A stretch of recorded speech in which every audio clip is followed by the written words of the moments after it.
o Joel Rufino dizia: a esquerda não tem que ter uma política de segurança pública, a esquerda tem que ter uma política de proteção dos direitos. O que o Alessandro Barata dizia: não é direito à segurança, é segurança dos direitos. Olá pessoal, bem-vindos ao 17º episódio do podcast Segurança dos Direitos, o seu podcast semanal sobre segurança pública. Estamos aqui hoje, mais uma vez, falando não a partir do aprazível bairro da Glória, mas sim a partir da não menos aprazível cidade de São Paulo, para onde a gente veio em razões de compromissos profissionais e está aproveitando aí para gravar alguns episódios do nosso podcast. Quem vos fala é Rafael Borges, advogado criminalista, atual presidente da Comissão de Segurança Pública da OAB Rio e diretor do Instituto Carioca de Criminologia. E o episódio de hoje é um bate-papo muito legal sobre sistema carcerário brasileiro e execução penal, com, digamos assim, um foco na realidade do estado de São Paulo. E o episódio de hoje ele vai completar uma espécie de uma tríade, né? Uma tríade muito bacana de episódios de podcast que a gente fez aqui em São Paulo, com 3 defensores públicos super preparados e alinhados com as nossas posições ideológicas e a nossa forma de aprofundar o debate sobre questões de política criminal. Estamos aqui hoje na frente do Rafael Barcelos Tristão, que é quem vai conversar com a gente sobre esse tema espinhoso, né? Vamos trazer aqui dados muito interessantes, abordagens, um relatório que foi recentemente produzido no âmbito do Superior Tribunal de Justiça. Enfim, não vai faltar informação sobre esse tema tão importante aí para a gente compreender a realidade do sistema penal brasileiro. Só para lembrar que nós estamos no Twitter, no perfil @segdireitos, e em praticamente todas as plataformas de áudio, né? No iOS, no SoundCloud, no YouTube e também no Spotify. Temos um e-mail que é o seguranca2direitos@gmail.com. E mensagens, críticas, sugestões e tudo mais são muito bem-vindos. Esse podcast adora receber feedback dos seus ouvintes e da sua audiência qualificadíssima a respeito dos rumos que a gente está tomando. E para variar um pouco, eu não vou gastar mais nem um minuto do ouvinte com a minha própria e isolada voz e vou dar início imediato ao 17º episódio do podcast Segurança dos Direitos, o seu podcast semanal sobre segurança pública, que hoje vem no formato de um bate-papo com Rafael Tristão sobre sistema carcerário e execução penal. Bom, voltando. Então, Rafael, eu queria dizer que para mim é uma satisfação muito grande, tá, receber você aqui. Como eu falei no início do nosso episódio, esse bate-papo contigo, ele completa aí uma tríade, né?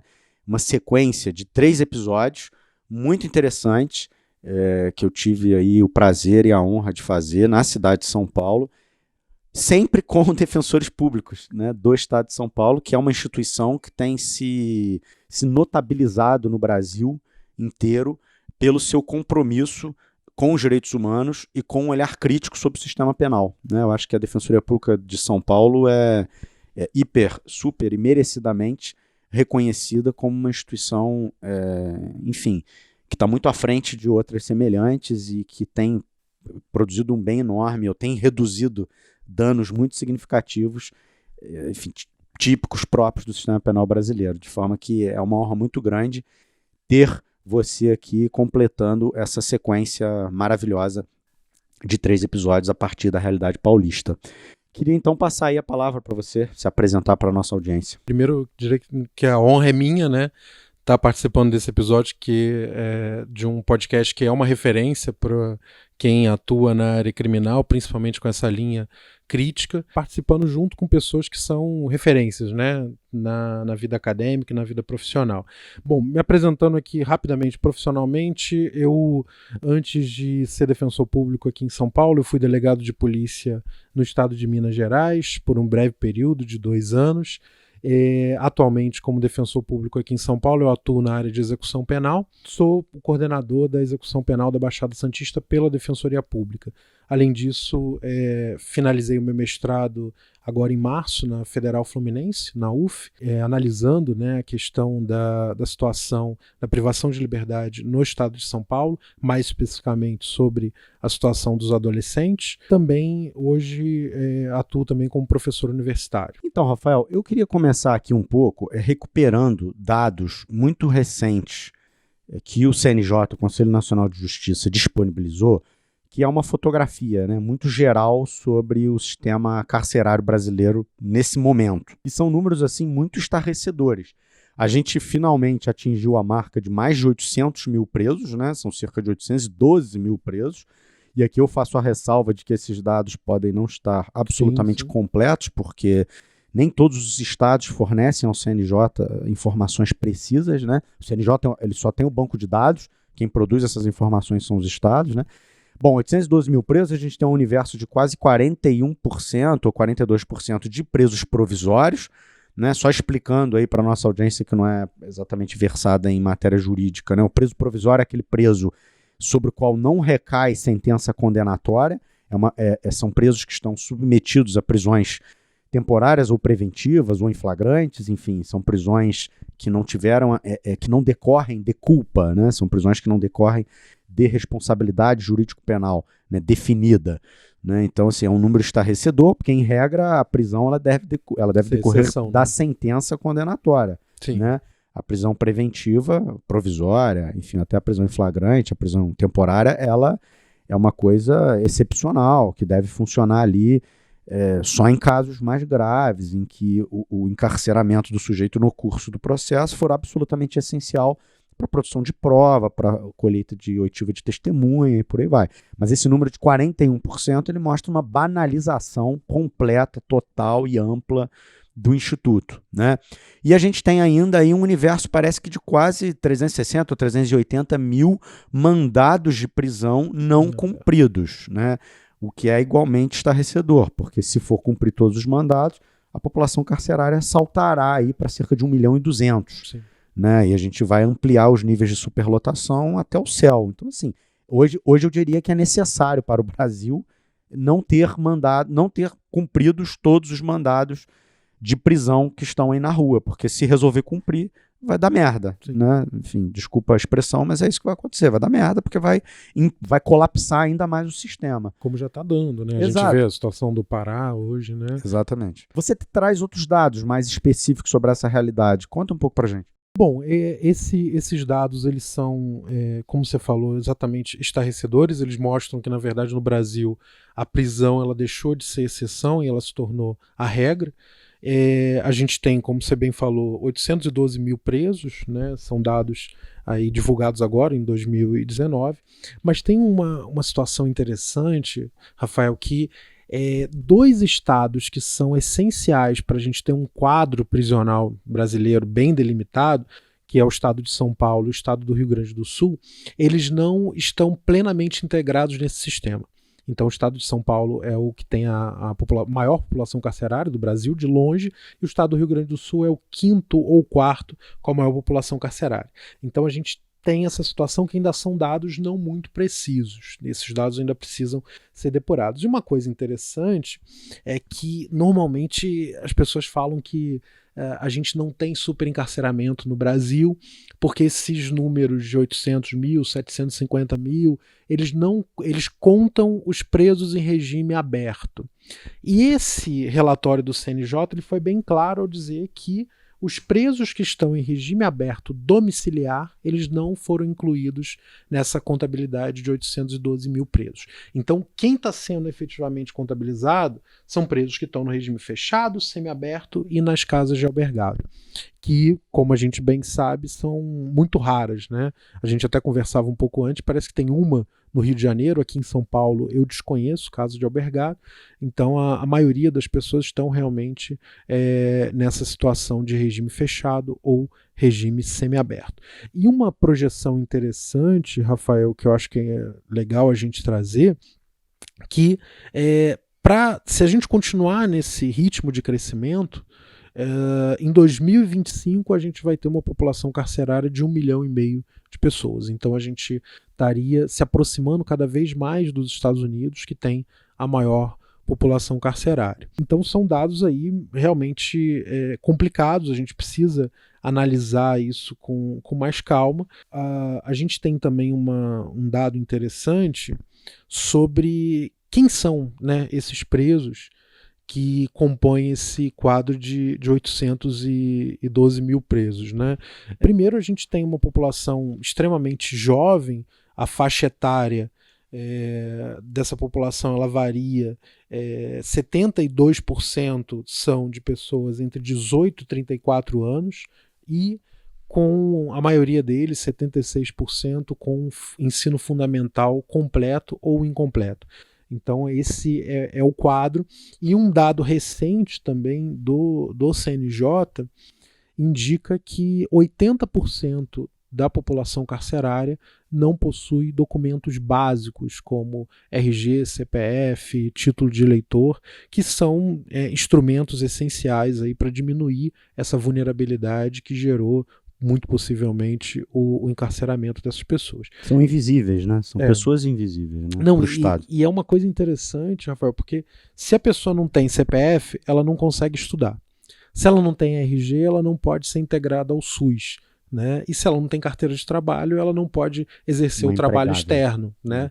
Então, até essa possibilidade, que é cada vez mais rara e mais difícil, da reintegração, né, pelo cárcere, com todas as ressalvas que a gente tem na criminologia crítica a esse conceito, mas você dificulta ainda mais, né? Então se torna simplesmente a pessoa passar o tempo ali sem nenhum tipo de profissionalização, de reduzir o tempo dela pelo trabalho e acessar direitos básicos, né, da cidadania. No episódio da semana passada, a gente tratou do livro da sua colega Bruna Loureiro, né, que é a Culpabilidade e Vulnerabilidade, e ela explicando o conceito de co-culpabilidade, né, ela falava exatamente sobre isso, quer dizer, sobre os dados objetivos e concretos da realidade social brasileira que colocam o sujeito criminalizável numa posição de vulnerável. Sim. Né? E agora você traz isso, você faz uma radiografia disso do sistema tal como ele é. Quer dizer, olha o percentual altíssimo. Alguém duvida que é muito mais fácil uma pessoa que não tem RG ser presa do que uma pessoa que tem RG? Exatamente. Alguém duvida que é muito mais fácil uma pessoa que não tem carteira de trabalho e não tem carteira assinada e não está empregada, é mais fácil essa pessoa ser presa do que a pessoa que está empregada e com carteira de trabalho? Então, assim, são dados concretos de vulnerabilidade. E são dados que dependem exclusivamente de um esforço unilateral do Estado. Sim. Essas pessoas elas estão nessa situação de vulnerabilidade porque o Estado está colocando elas nessa situação de vulnerabilidade. Até porque o sujeito já passou pelo sistema carcerário. Por que não tiraram o RG dele lá? Por que não fizeram uma carteira de trabalho para ele lá? Por que ele não saiu? Né? Eu estou longe, assim como você, de acreditar na panaceia das funções ressocializadoras da pena privativa de liberdade. Claro que não. A privação de liberdade não faz isso em nenhum lugar do mundo e muito menos no Brasil. Muito menos na realidade brasileira. Mas, bom, já que já está lá, né, podia ser feito alguma coisa nesse sentido. Né? O professor Rodrigo Roig, ele tem um conceito bem interessante, que ele fala, é muito diferente você obrigar alguém a melhorar pela pena de você reduzir ou fornecer os instrumentos para redução de vulnerabilidade pelo sistema carcerário. Né? Então, essa questão dos documentos é algo absurdo, que deveria ser resolvido para ontem. Né? E é interessante também ver que só 17% dos presos brasileiros hoje trabalham.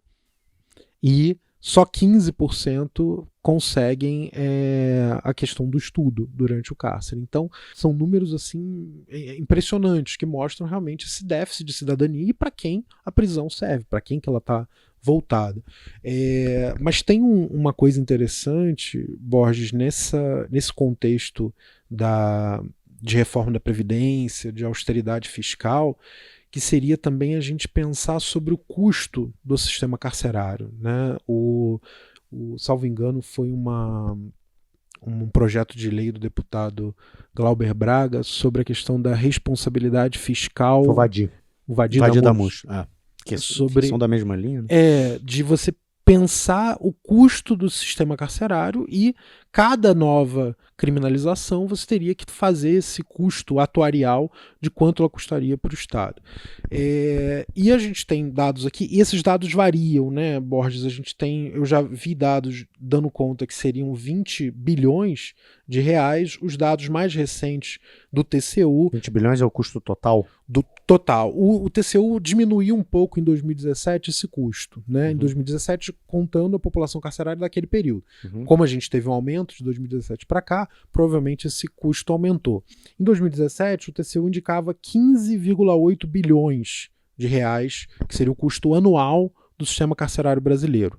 Se a gente multiplicar isso por 10, isso dá mais ou menos ali 1/6 da economia que seria feita com a reforma da Previdência.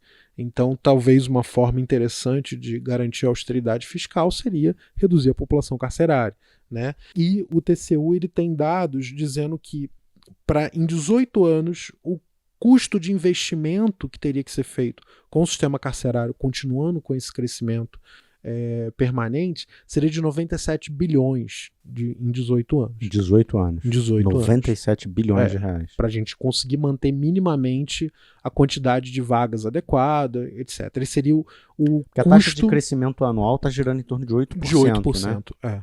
E que é um número assim também, que a gente pega a nossa população carcerária em 2004, ela era de 336 mil pessoas. De 2004 para cá, a gente teve um aumento gigantesco, uma aceleração do número de presos, de uma forma que a gente só tem precedentes a níveis mundiais na Indonésia. Nenhum outro país do mundo acelerou a sua população carcerária de tal forma, em tal proporção em tão pouco tempo. Então, a gente olha para isso vendo o seguinte, ali é uma forma de gasto de orçamento público gigantesco, e é uma questão de projeto político. A gente precisa pensar qual projeto político a gente quer, se a gente quer realmente apostar nesse projeto político de encarcerar as pessoas com esse custo, né, que a gente tem aqui. É interessante a gente notar também, Borges, que a gente teve esse aumento bizarro, né, de 2004 para 2018, saindo de 300 para chegar em 800, mas é importante a gente comparar também com os nossos vizinhos, né? A gente olha para a América Latina, eu trouxe dados aqui de países próximos. Por exemplo, o Uruguai tem 10 mil presos, Venezuela 54, O Uruguai tem 10 mil presos. Peru 79, Paraguai 10 mil, Equador 26, Colômbia 110, Chile 43, Bolívia 16 mil. Aí eu estava até pensando, eu tenho ali na Baixada Santista, eu tenho mais presos às vezes do que o Uruguai. Claro. Né? Só numa pequena região de São Paulo. Né? E aí um dado também estarrecedor, a gente pensa assim, o México, você poderia, um argumento, né, das pessoas que falam que não tem superencarceramento, mas o Brasil tem uma população maior do que esses outros países da América Latina. Mas o México tem uma população de 127 milhões e ele tem uma população carcerária de 217 mil presos. Né? Então não é uma coisa assim, uma proporção... Claro. Diretamente, né? Claro. Então, e é interessante... O México é uma economia parecida com a nossa, né? Sim, para ficar em termos de projeção internacional, inserção no comércio internacional. Tem uma situação social muito próxima da nossa, de desigualdade, colônia, etc. E, ainda assim, ele tem uma população carcerária muito inferior à nossa, tipo, é 1/4 da nossa população carcerária. E eu fiz um cálculo, Rafael, que eu acho que demonstra bem essa desproporção, né, do sistema carcerário brasileiro, principalmente o sistema carcerário paulista. Se a gente pegar a população carcerária da Argentina, Bolívia, Venezuela, Uruguai, Equador e Paraguai, juntar todos os presos que esses países têm e colocar só no estado de São Paulo, ainda assim o estado de São Paulo tem mais presos do que todos esses países juntos. Então a gente tem hoje em São Paulo em torno de 250 mil presos. Então como um defensor que trabalha comigo, que defendeu a sua dissertação na UERJ, orientado pela professora Vera Malaguti, ele fala que São Paulo é a locomotiva punitiva do Brasil. né? Então a gente está muito à frente nesses números de encarceramento. Se a gente comparar com o estado que estaria em segundo lugar, ali, que é Minas Gerais, tem 80 mil presos. Então a gente tem números muito elevados para os segundos. Minas está em segundo lugar. E o Rio? O Rio está em terceiro. O Rio tem em torno de 50 mil. 50 mil presos, junto ali com o Paraná. Entendi. E aí o Rio Grande do Sul vem logo depois. O Rio sozinho tem 5 vezes a população carcerária do Uruguai. Exatamente. O estado do Rio de Janeiro sozinho. Exatamente. O Uruguai ele tem hoje 3 milhões de habitantes, né? É lógico que qualquer comparação com o Uruguai ela é complicada, porque essa proporção de 3 milhões de habitantes é a quantidade de gente que sai da zona leste de São Paulo todo dia para o centro expandido. Esse movimento pendular, ele é o Uruguai inteiro saindo da zona leste para vir para o centro de São Paulo. Entendi. Mas ainda assim é uma comparação... É uma experiência política, né? Porque é isso, o Thiago Joffre, num episódio que a gente teve aqui, ele falava exatamente isso. O número de presos de um determinado país, numa determinada quadra histórica específica, é a opção política dos dirigentes daquele país naquele momento, né? O número de presos ele não está em nenhuma hipótese relacionado à incidência criminal. Não é porque praticam-se mais crimes que haverá mais presos, né?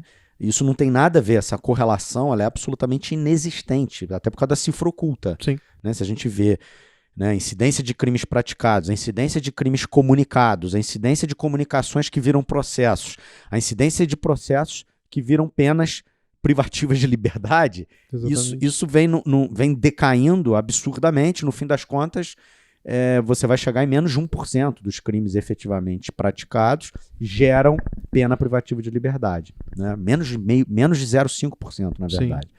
É uma pesquisa recente que foi feita na Inglaterra, no País de Gales. Então, assim, isso em realidade de países de primeiro mundo. Né? Então, assim, não tem relação entre prática de crime e número de presos, né? A relação é decisão política e número de presos, né? O Estado tem a quantidade de presos. Você vê, o Brasil, nesse momento, ele tem 812 mil presos porque ele quer, porque rigorosamente, se fosse cumprir os mandados que estão em aberto, a gente teria que ter 1.300.000, 1.200.000 presos, né? Então, assim, isso é uma decisão política. Mas mesmo se a gente for fazer essa argumentação da relação número de crimes com quantidade de presos, a gente consegue demonstrar que ela é totalmente infundada. Então, a gente pega, por exemplo, a gente tem aqui, né, número de homicídios por 100 mil habitantes. Vou pegar 3 países só para a gente ter como comparação. Colômbia, 22 por 100 mil habitantes, México tem 20, a Venezuela tem 53. A gente pode até discutir do que está dentro desses números, os números têm, né, até uma leitura política deles, enfim, os dados eles podem não representar a realidade, mas todos esses países têm populações carcerárias muito inferiores à nossa, mesmo tendo números de homicídios próximos aos nossos. Né? A Venezuela ultrapassa muito, mas Colômbia e Venezuela estão ali próximos. A gente tem 27 por 100 mil habitantes, esses países têm 20, 22. Então a Colômbia tem 108 mil presos e o México tem 217. Então essa comparação, né, ela é totalmente descabida. Aí você fala, mas vamos analisar então o número de roubos. Também essa comparação é descabida. A gente tem dados que indicam que, por exemplo, na Argentina a gente tem números de roubos próximos aos nossos. E ainda assim eles têm uma população carcerária muito menor que a nossa. Proporcionalmente. Mas tem um dado interessante e é um desafio aí, eu acredito, na criminologia crítica, que governos democrático-populares, né, pós-neoliberais, a depender da filiação político-ideológica que você queira, em toda a América Latina, eles tiveram um movimento muito parecido no sistema carcerário. Então, se a gente pega Bolívia, Equador, a própria Venezuela, todos eles dobraram os seus números de presos nesse período de 15, 20 anos. Isso é interessante porque demonstra que o Brasil não está isolado nesse movimento de ampliação punitiva.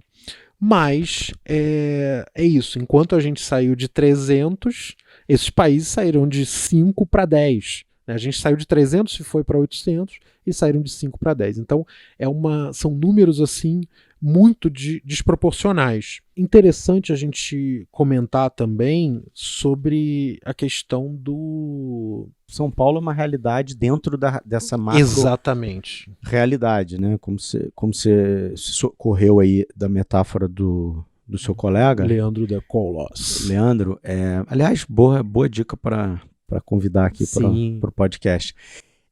O São Paulo é a locomotiva punitiva do país, do né? Brasil, E os dados, eles reforçam isso, né? Assim, eu não quero fazer intriga aqui não, mas será que isso tem a ver com a circunstância de São Paulo ser há tanto tempo governado pelo PSDB? Também... Não que o PT não seja tenha, um exemplo de boas práticas sim, na área do sistema carcerário e de execução penal, né? Mas você vê o Acre, por exemplo, que é o estado que tem o índice a taxa de aprisionamento por 100 mil habitantes maior do país, né? 700 por 100 mil habitantes. Também foi muito tempo governado pelo PT. Né? Foi muito tempo governado pelo PT. Eu acho que não dá para fazer essa relação direta, né? Porque tem outros estados que foram governados pelo PSDB que não apresentam taxas tão intensas de encarceramento.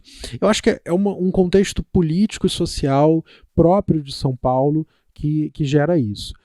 Pode ter a ver com essa gestão do PSDB por muito tempo, de ter apostado, né, nessa questão do encarceramento como solução ou resposta ao crime, mas eu acho que não dá para fazer uma correlação direta, né? Eu acho que ela seria pouco científica.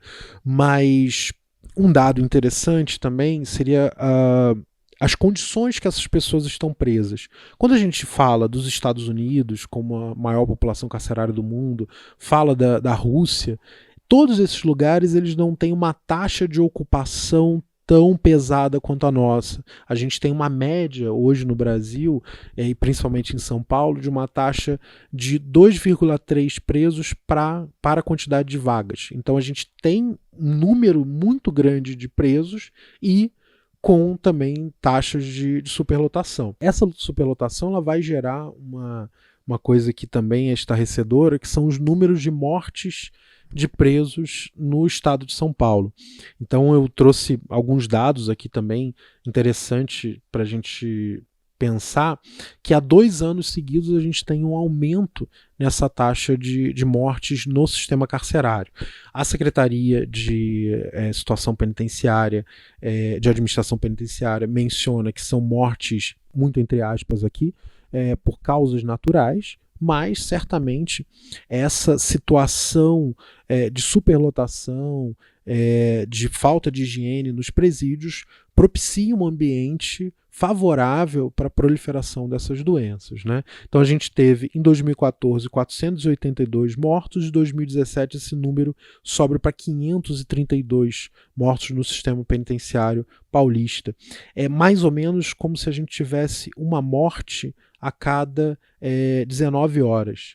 Né? Então, esse aumento de 2 anos entre 2015 para 2017 de 14% das mortes nos presídios paulistas. É algo assim, né, um genocídio em curso gigantesco. Se a gente pegar uma doença específica que assola a população carcerária, que é a questão da tuberculose, um preso ele tem 27 vezes mais chance de ter tuberculose do que uma pessoa em liberdade.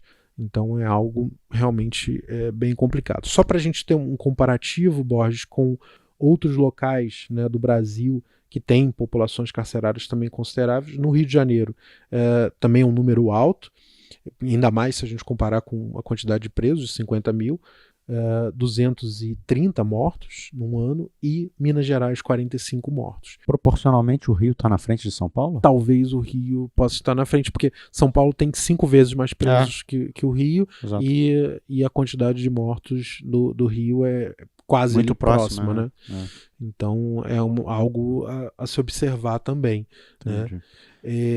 Uma coisa interessante que a gente tem sobre o orçamento da Secretaria de Administração Penitenciária daqui de São Paulo, que mostra essa ideia da locomotiva punitiva, é que a SAP hoje ela tem um orçamento de 4,5 bilhão, né?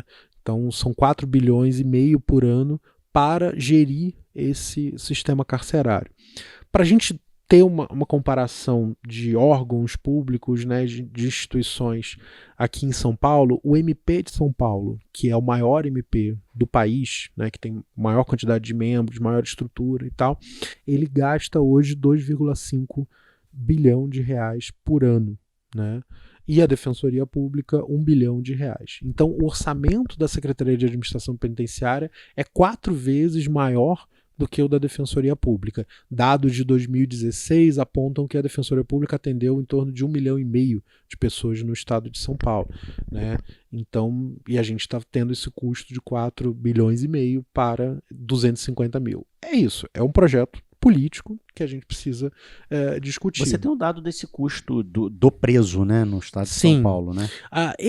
Essa questão do custo do preso, a gente precisa fazer uma advertência de ordem metodológica, que não tem uma definição clara do que é esse custo, né? Inclusive o TCU, ele lançou um relatório indicando que 17 estados de 27 da federação não têm claramente quanto que é esse custo. Então a gente não consegue dizer se esse custo ele inclui questões estruturais, se ele está relacionado ao que eles chamam de hotelaria, muito entre aspas aqui, dos presídios, né?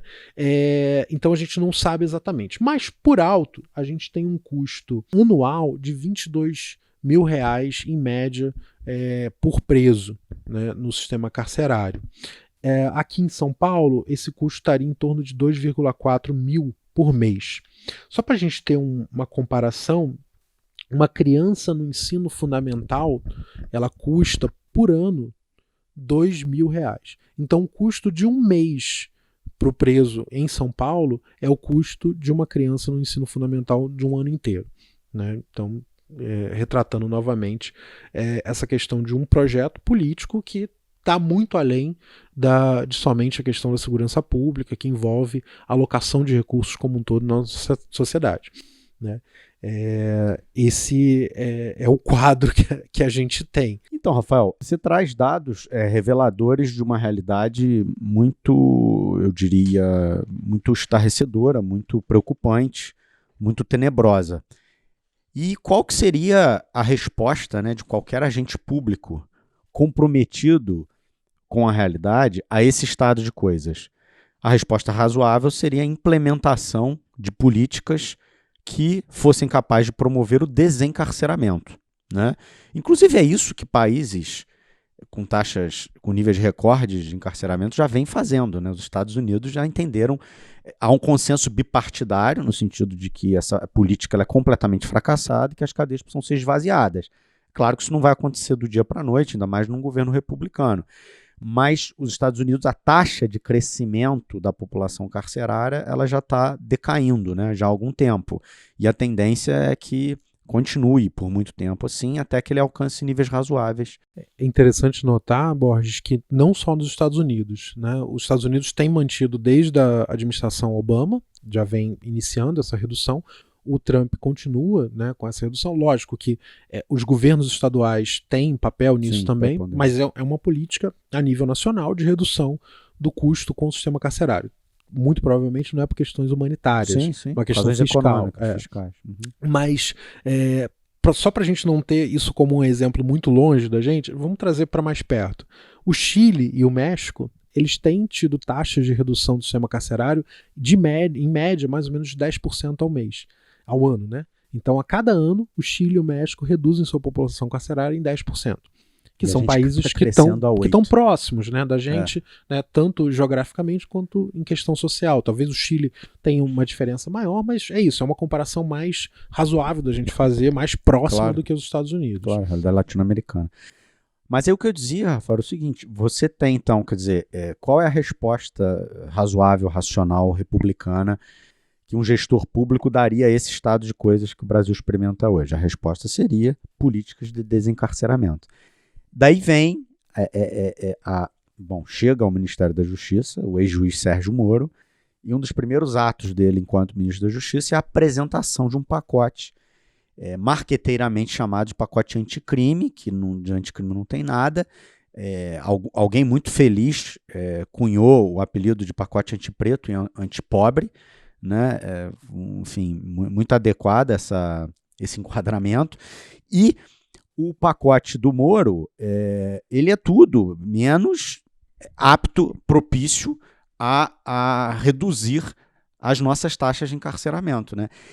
Praticamente 1/3 do pacote, ou talvez um pouco mais, é dedicado a prender mais alterações na lei da execução penal, a própria alteração do princípio da presunção de inocência, né, que ele quer legislar sobre o princípio da presunção de inocência através de lei ordinária, né, uma coisa que não podia ser nem objeto de emenda constitucional, que sai de lei ordinária, mas é isso que ele faz ali, né, ignora que esse debate esteja no Supremo Tribunal Federal. Né, quer dizer, se está no Supremo Tribunal Federal é porque tem assento constitucional. Exatamente. E se tem assento constitucional não pode ser legislado por lei ordinária, no mínimo, né? Não vamos nem discutir que a cláusula pétrea, que não pode ser legislado de jeito nenhum, salvo situações normais de temperatura e pressão. Exato. Então, assim, é absurdo atrás de absurdo. E o fato é que esse projeto dele contém mais ou menos 1/3 de dispositivos voltados a regras de execução penal que vão na contramão de qualquer política saudável aí, usando muito o teu gancho, não de um ponto de vista humanitário,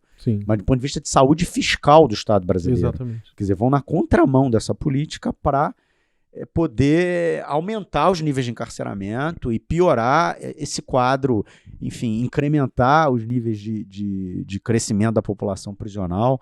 O que você identifica, Rafael, nesse projeto de mais, digamos, de mais grave, de mais sensível, até um pouco no sentido de, assim, um pouco orientar os parlamentares que são do nosso campo político, aonde que ali na realpolitik, aonde que na disputa, né, recentemente já houve a retirada do plea bargain, que foi uma grande vitória, né, do projeto, quer dizer, mas em termos de execução penal, aonde que era importante haver atenção política para não deixar passar, né, para fazer ali uma coisa bem de corpo a corpo. Eu acho que a gente tem que olhar esse tema do projeto denominado como anticrime pelo ministro Sérgio Moro, primeiro olhando que o STF e o STJ, em certa medida, desde a DPF 347 de 2015, que declarou o estado de coisa inconstitucional do sistema carcerário brasileiro,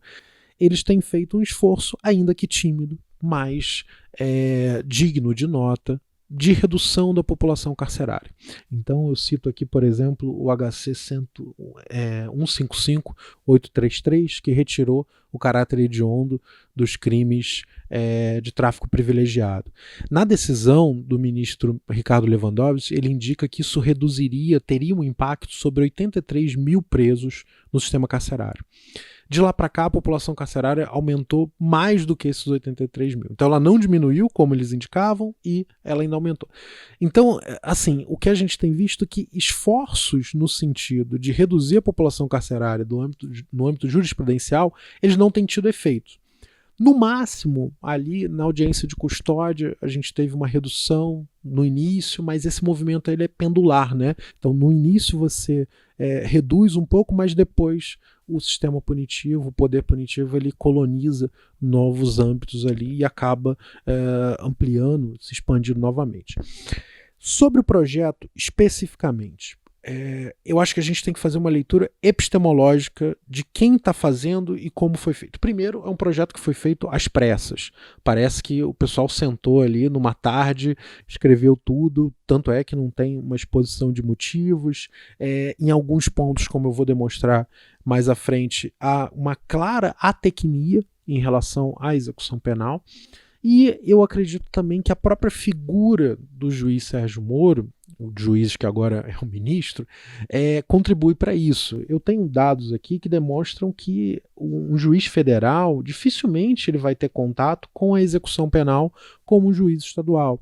A gente tem presos hoje no Brasil da Justiça Federal em algo em torno de 2.300 presos, enquanto que todo o restante, né, de praticamente 780 mil presos, está na Justiça Estadual. Então, é ridículo. Um juiz federal ele não tem contato com a execução, salvo, né, presídios federais, que é uma realidade totalmente à parte, tem os seus absurdos, mas a regra é que a execução penal ela é da Justiça estadual. A Justiça Federal atua de forma muito residual sobre esse aspecto. Então, esses são os dois pontos. Um projeto feito às pressas, por uma pessoa que não tem um contato efetivo ali na sua prática profissional com a execução penal. Eu destaquei aqui, Borges, 5 pontos a respeito da execução penal que eu acho que são dignos de nota. Primeiro, ele indica a possibilidade do retorno, né, do início do regime inicial fechado para algumas hipóteses.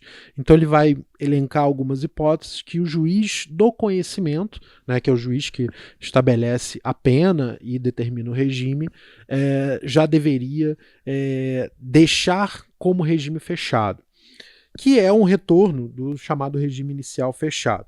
Hipóteses como reincidência, conduta criminal habitual, que a gente tem alguma discussão sobre o que é essa conduta criminal habitual, conduta reiterada ou profissional, né? Não sei se alguém vai ter conduta escrito na carteira de trabalho, né? Eu sou um furtador profissional. Isso é de uma tecnia total, exuberante, né?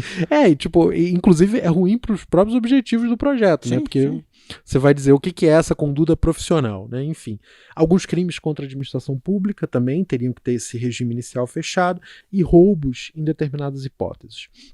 Bom, sobre esse tema do regime inicial fechado, a gente precisa fazer um resgate da jurisprudência do Supremo, que já há bastante tempo indica que essa questão do regime inicial fechado viola a chamada individualização da pena, principalmente no aspecto executório.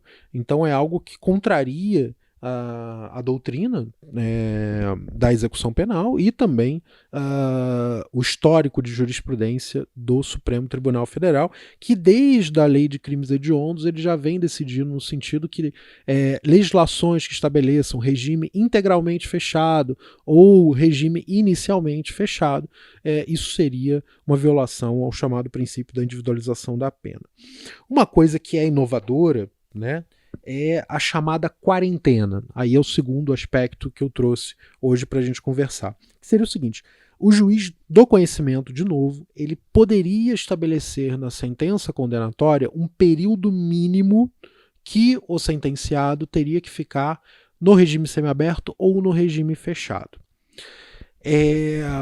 A princípio, numa leitura mais apressada, a gente poderia dizer, olha, ele, ao fazer essa quarentena, estabelecer essa quarentena, ele não está diminuindo a individualização da pena, pelo contrário, ele está reforçando a pena, podendo inclusive mexer nas regras de progressão de regime.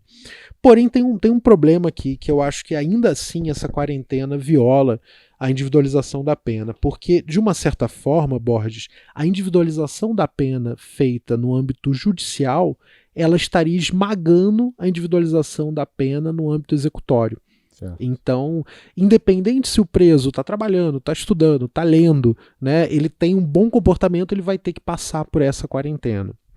Então, pode até ter um efeito contrário de aumentar a violência no sistema carcerário, porque coloca o preso, na verdade, numa situação de nada a perder, né? Independente de quanto for o comportamento dele, ele não vai progredir ali no prazo, ele tem que cumprir aquele mínimo, né? Então você reduz o âmbito de individualização executória da pena, o que é, ao meu ver, um tiro no pé. Além de gerar uma desproporcionalidade, né? Então imagina que a pessoa tem uma pena de 5 anos, você estabelece uma quarentena de 4 no regime fechado, significa que ela vai ficar muito pouco tempo no semiaberto e no aberto, o que viola também o sistema progressivo, né? Que é você aos poucos ir adentrando, aumentando a sua esfera de liberdade e responsabilidade.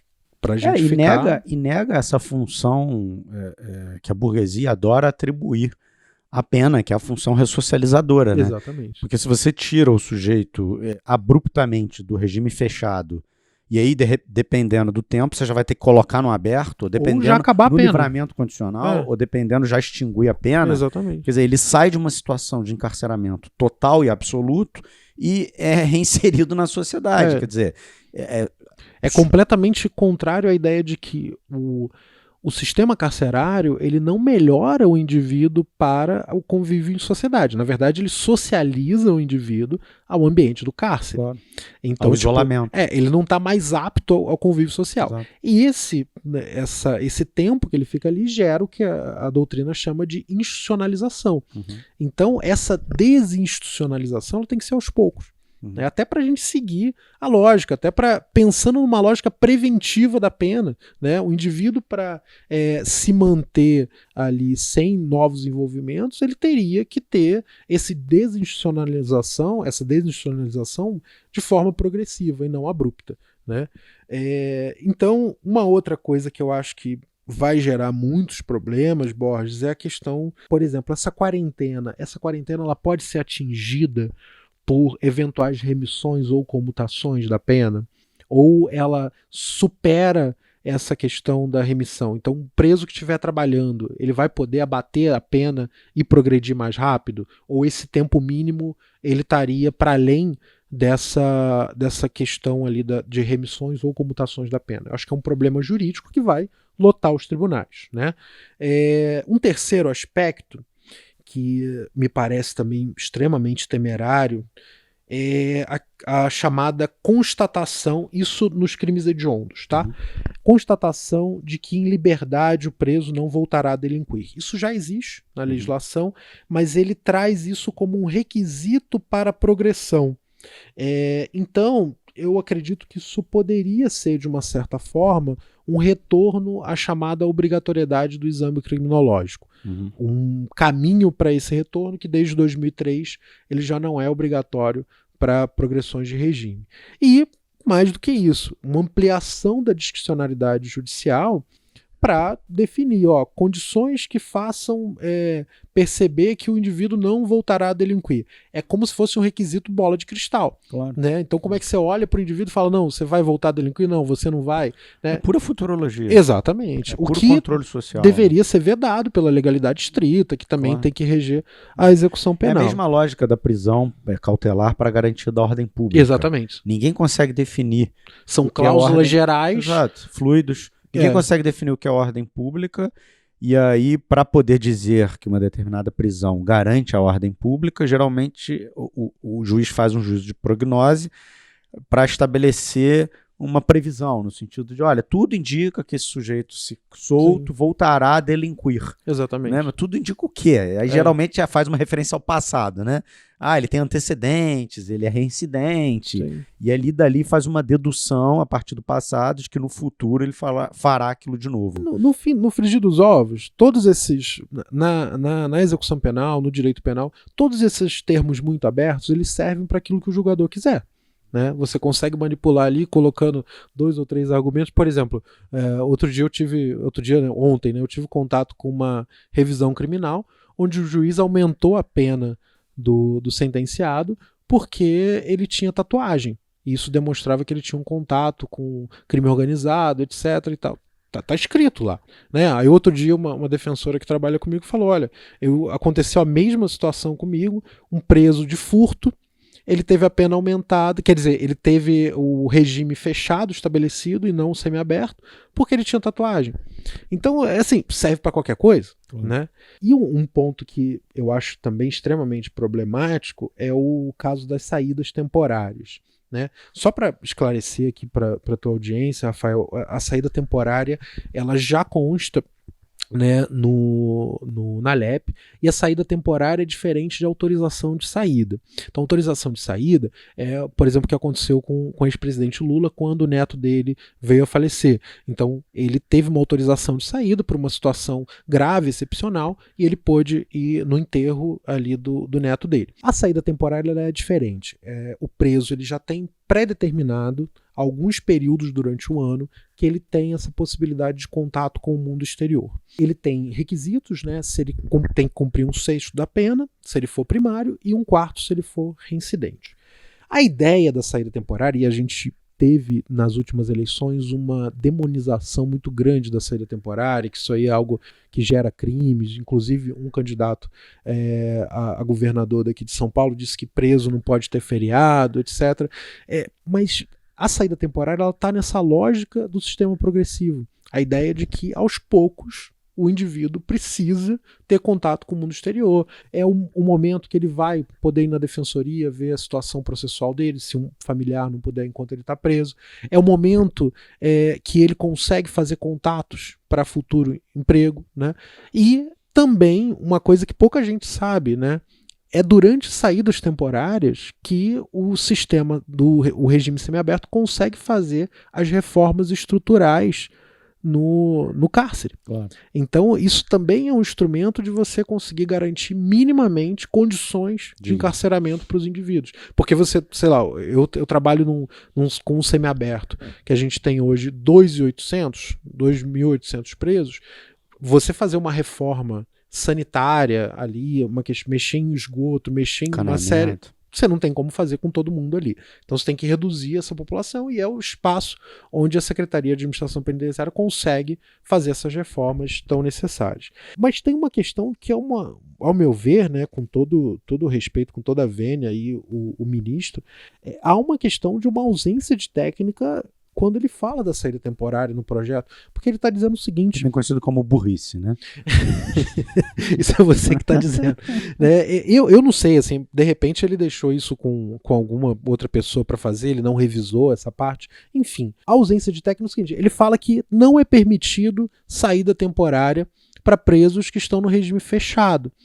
Ora, mas a LEP já não permite essa saída temporária para presos que estão no regime fechado. A LEP fala no artigo 120, caput, o preso tem que estar no regime semiaberto. Né? Então é uma coisa assim que eu não entendi. E é essa burla aí ao sistema progressivo, que a saída temporária é um dos pilares. Outro problema que eu vejo, e aí já entrando no quinto elemento de crítica ao projeto Moro, é a vedação de progressão para pessoas com envolvimento com organizações criminosas, se ficar comprovado que ainda permanece esse vínculo associativo. E aqui a gente tem alguns problemas. Será que o juiz da execução ele tem possibilidade de fazer essa dilação probatória, se existe esse vínculo associativo ou não? O que é esse vínculo associativo? E mais do que isso, mesmo que esse vínculo associativo esteja comprovado, isso não seria um retorno ao regime integralmente fechado, que também teria aquele problema da individualização da pena? Então, eu acho que é uma série de problemas. Aqui, Borges, eu deixei de fora, de forma proposital, algo que eu considero que é gravíssimo também, mas eu acredito que já foi tratado no programa, que é a questão da possibilidade de monitoramento de conversas entre advogados e clientes nos presídios federais. Mas é algo que assim, é tão bizarro que eu acho que não tem nem muito o que comentar assim, né, inconstitucionalidade grosseira, né? É algo... O ICC, quando fez o Instituto Carol de Criminologia, fez uma nota crítica, uma nota técnica, né? Crítica ao projeto do Moro. E nesse trecho, né, comentando esse trecho, o que a gente diz é o seguinte, olha, além disso aqui ser gravíssimo e inconstitucional por si só, é uma janela aberta para você ferir daqui a pouco a confidencialidade das sessões de psicanálise, das confissões com padres e pastores, né? E por aí vai, quer dizer, perigosíssimo isso, né? É fruto é fruto de perversidade, né? É uma perversidade isso, sem dúvida nenhuma. E é uma coisa que eu já vi, né, acontecer aqui atuando em relação com as medidas socioeducativas em São Paulo. Uma juíza pediu o relatório que os assistentes sociais e os psicólogos fazem durante os atendimentos. Não é aquilo que eles fazem pro processo, mas aquelas anotações mesmo da pasta do menino pediram pra... Então, quer dizer, é algo que já acontece em alguma medida. Então você abrir...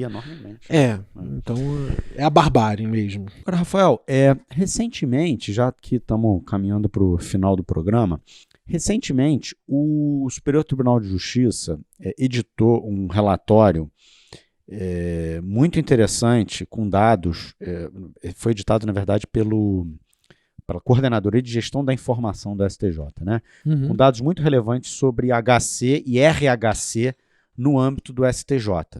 Né? E por que eu considerei esses dados muito relevantes? Primeiro, porque são dados que conversam bastante com, número 1, eficiência das defensorias públicas estaduais e da União. Eu acho que o relatório, embora não discrimine a participação da Defensoria Pública da União, acredito que é geral. Que ela está dentro, né? Uhum. Fala muito sobre eficiência das defensorias públicas e fala muito também sobre essa falácia, a execução provisória da pena, né? Ou seja, o cumprimento de pena decorrente de sentença condenatória simplesmente confirmada por um tribunal de justiça, essa falácia de que isso é ok, porque, na verdade, não muda nada. Não muda nada, porque os tribunais superiores já não revisam mesmo. E assim, esses dados, eles estão conversando com esses dois elementos, né? Sim. Os dados desse relatório. Como é que você vê isso? A gente vai linkar, pessoal, esse relatório no podcast. Interessante a gente verificar o seguinte, que são dados que pegam de 2015 a 2017, ali no auge da discussão sobre a prisão em segunda instância, né, após a decisão em segunda instância, e realmente demonstram essa atuação interessante da Defensoria Pública. Uma coisa que eu acho interessante de mencionar, Rafael, é o seguinte: a Defensoria Pública de São Paulo, são dados esses de 2015, ela é responsável por 1/5 dos HCs do Brasil no STJ, né? Então, isso demonstra realmente uma atuação importante da Defensoria, e principalmente da Defensoria Pública de São Paulo. E outra coisa também relevante de ser mencionada, a Defensoria Pública de São Paulo, que está hoje só em 20% das comarcas de São Paulo, né? São comarcas de peso, mas só em 20%. E uma coisa que esse relatório deixa muito claro é que há sim relevância na necessidade de recorrer aos tribunais superiores, e esses dados mostram isso. Em aproximadamente 20% dos casos, Rafael, a gente tem alterações que afetam o status libertatis do sentenciado, do preso. Por quê? Você tem decisões que alteram o regime, né? Diminuem a pena, diminuem ou substituem a pena privativa de liberdade. Qual é o percentual total aproximado? Algo em torno de 25%. Ou seja, 25% dos H6 ou RH6, eles são concedidos de alguma forma. Sim, sim. Né? E que influencia se a pessoa diretamente, né? Se ela vai estar presa e como ela vai estar presa. Né? Ou se seja, ela vai estar no fechado. E aí, isso nem é dado de Supremo, né? Isso é dado só de STJ. Quer dizer, o STJ sozinho, ele corrige cerca de 1/4 das condenações, em alguma medida, né? Das condenações que são confirmadas pelos tribunais de justiça. Exatamente. Né? O que é preocupante, assim, é que os dados de absolvição e de nulidade, eles são muito baixos. Então, você tem 0,28 de absolvições e 0,17 de anulação dos processos. Né? Então, a gente tem uma banalização das nulidades processuais também demonstrada por esse relatório. Mas se a gente olha diminuição da pena, é o número aqui mais relevante. 9,6% dos casos, né, 1/10 dos casos praticamente, tiveram a pena diminuída no âmbito do STJ. Se a gente olha a questão da alteração do regime fechado para o semiaberto, a gente tem 8,17. Alteração para o regime aberto, que é a garantia já ali na prática da liberdade direta para o preso, em quase 5% dos casos. Né? Então, é muito relevante essa atuação. E, em menor número, né, a substituição da pena privativa de liberdade por restritiva de direitos, que também, na prática, vai gerar uma alteração ali na liberdade dos presos. E eu acho que é interessante também mencionar o trabalho aqui das defensorias públicas, né? Isso, de forma alguma, uma tentativa de desmerecer o trabalho dos advogados, mas a importância do direito de defesa, ele está estruturado para todos, né? E você ter uma estruturação de uma carreira, ter ali recursos físicos, né? Recursos humanos mesmo para tocar essa questão. Então, dessas decisões concessivas, 7.500 adviram da Defensoria Pública, né? Então, de um total de 47 mil. Então, é um número bem expressivo. A gente está ali mais ou menos 1/5 dessas decisões concessivas foram oriundas de H6 da Defensoria Pública. Lembrando aqui, Rafael, que eles estão considerando só H6. Sim. Não estão considerando recurso especial, sim. que também pode... É um instrumento, né, de correção. Das decisões. E que o recurso especial, né, a prevalecer o projeto do Moro, ou a prevalecer essa jurisprudência atual do Supremo, ele não suspende a execução da pena, né, definida na segunda instância. Né? Então é você assinar embaixo de algo que possivelmente vai ser corrigido. Ou via recurso especial, ou via HC, ou via RHC. Né? Então esse número pode ser ainda maior. E uma coisa interessante, ele é maior, com certeza. Uma coisa interessante é que, muito provavelmente, esses HCs, eles são daquele tipo de HC que não conheço do HC, mas concedo a ordem. É aquele HC de ofício. HC substitutivo. É do tipo, você não deveria ter feito isso, mas o negócio é tão bizarro, a ilegalidade é tão bizarra que eu concedo de ofício. Em quase todos os itens, Rafael, a Defensoria ela supera a advocacia privada, né? Na absolvição, alteração para o regime aberto, alteração para o regime semiaberto, diminuição da pena e diminuição da pena de multa e substituição da pena privativa de liberdade por restrição de direitos. O único item que a advocacia privada ela, enfim, obteve um pouco mais de êxito do que a defensoria foi a anulação de processo, né? O que a gente entende, né? Porque, de fato, é o advogado privado que se debruça, né? Porque tem tempo, porque... Não é um processo de massa. Não é um processo de massa, exatamente. Ele tem condição ali de burilar e garimpar a nulidade e apresentar aquilo ao tribunal, né? Um dado muito interessante. Sim. Que é algo muito banalizado, né? A própria jurisprudência tem banalizado muito a questão da nulidade. E uma coisa interessante, num contexto de redução do HC. As tentativas dos tribunais superiores nesse período, né, de 2013 para cá, foi sempre reduzir o âmbito do HC substitutivo. Né?